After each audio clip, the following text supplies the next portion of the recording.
You know, we all want a government that serves the public good. But let's be honest, we've all felt that frustration with bureaucracy. So what's really going on inside our public institutions? Is it all about a higher calling, or is it just driven by plain old self-interest? That's exactly what we're going to break down. Let's just kick things off with this zinger from the management legend Peter Drucker. Wow. He pulls no punches, right?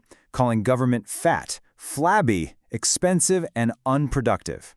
That feeling he's tapping into, that the system is just bloated and maybe a little broken, is precisely what we're diving into today. So that really gets you wondering, doesn't it?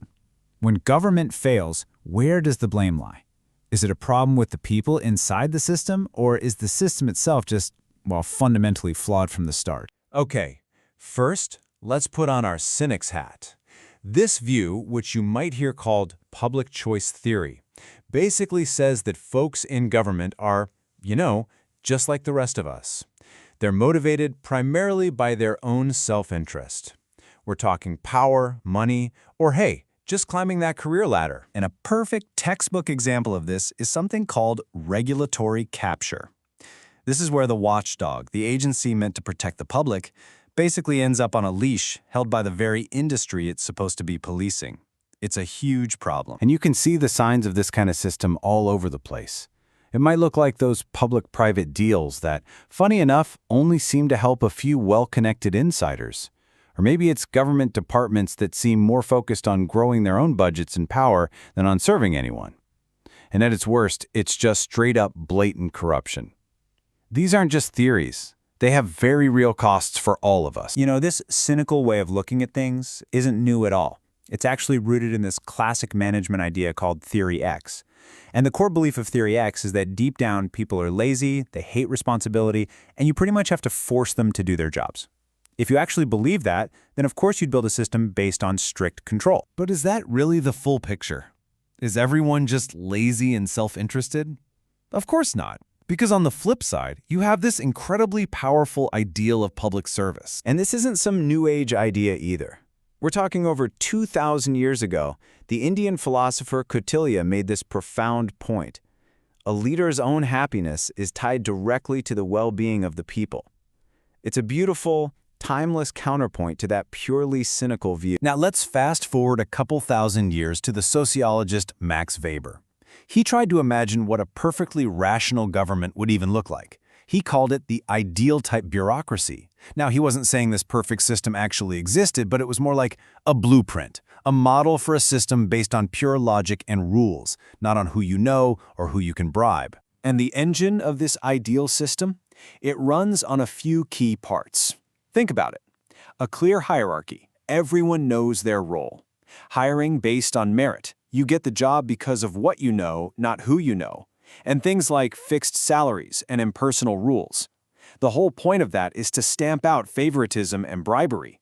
It's a design for fairness and expertise. So what this ideal really tells us is that, yes, people can be driven by something more than just a paycheck. It's a system that relies on a sense of duty, on professional ethics, and on a genuine, heartfelt desire to serve the public. Okay, so we've got these two powerful but totally opposite ideas. On one hand, people are self-interested. On the other, they're public-spirited. So what do? How do you possibly build a system that works in the real world? Where, let's face it, both of these things are true. Well, the thinker Fred Riggs gave us a fantastic way to look at this. He identified a critical gap between authority and control. Authority, or de jure power, is what the org chart says. It's the official, legal power someone has on paper. But control, or de facto power, that's the real ability to get things done, which can often be informal or even illegitimate. And right there, that's the secret to designing a better system. You can't just ignore that gap between authority and control. The whole goal of good governance is to bring them into alignment, to make sure that the people who are supposed to have the power are the ones who actually have it. So how do you do that? How do you align power with authority? Well, you build layers of accountability. Think of them like guardrails. The legislature holds the purse strings. The executive branch provides direction. The courts can step in and review decisions. And finally, and this is crucial, the citizens themselves act as the ultimate check on power. Each one keeps the others honest. All right, enough with the theory. Let's get really practical here. What are the actual, concrete steps we can take to beef up ethics and make public service work better for everyone? Now, the solution isn't some single silver bullet. It's about using a whole toolkit. It's about ethics training, yes, but it's also about rewarding good work and making damn sure there are real, consistent consequences for bad behavior. You're basically creating an environment that appeals to our better angels, while also acknowledging our rational self-interest. With all these different tools and levers we could pull, where do you even start? What's one of the most powerful and practical first steps you could possibly take? Here it is, a 1-2 punch aimed right at corruption and unethical behavior. First, you pull back the curtain with radical transparency. Make it standard practice to show everyone how every single penny is being spent.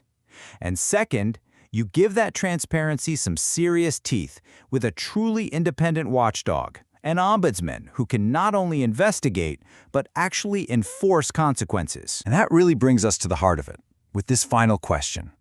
The cynic is right, public servants are human, with all the messy motivations that come with that. But the idealist is also right. They're capable of incredible public spirit.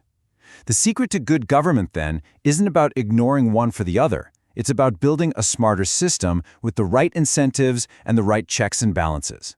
A system that's designed not for angels, but for the complex, real human beings who actually have to run